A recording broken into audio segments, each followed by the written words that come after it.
Hi, I'm Eric Chong, the first ever winner of MasterChef Canada and the executive chef at R&D Restaurant in Toronto. I missed the culinary challenges from MasterChef Canada, so now I'm returning to the kitchen to put my spin on the challenges our MasterChef Canada contestants will face this season. A meal will always be remembered for the last taste, and what better way to finish a meal than with an amazing dessert? Join me as I return to the kitchen and recreate a new version of my finale dessert.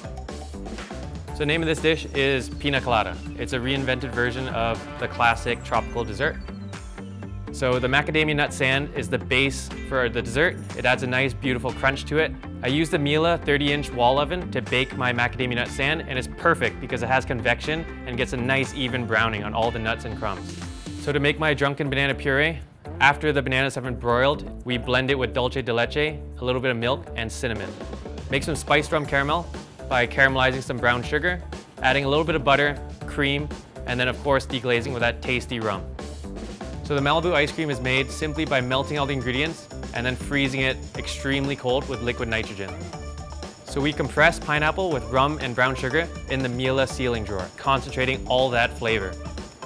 So to plate up the dish, we splash the drunken banana puree to represent the waves of an ocean.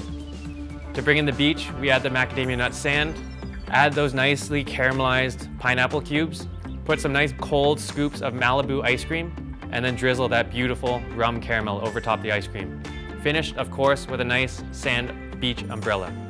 Desserts are sometimes neglected because they are usually the last course served. But the most memorable meals people have are often remembered by the last dish they taste. Desserts don't only taste great, but can be a lot of fun to make. Be sure to subscribe to the Miele Canada YouTube channel and turn on notifications to watch the latest episode of my return to the kitchen.